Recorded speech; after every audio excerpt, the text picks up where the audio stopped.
In this video, I'll show you how to soften hard gingerbread cookies, like this one, so you can eat it without breaking your teeth.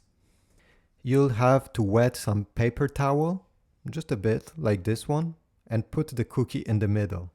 Then you'll have to cover up the cookie with the towel, all the way around. Okay, now open your microwave. Put it inside. And now depending how hard the cookie it is, that will change how much time you put it there. But try putting it first for 30 seconds. In many cases, this is just enough. Once the timer is done, open, and then just check it with your finger. Be careful to not burn yourself. Let's see. In my case, if 30 seconds is enough.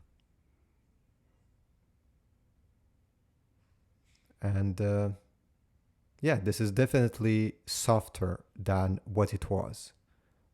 You see, I won't break my teeth this time. But if I want it to be even softer, just put it for another 30 seconds and it should be very, very soft. So thanks for watching. I hope this was useful. If so, please leave a like. Comment down below if you have other tricks, and I will see you in the next one.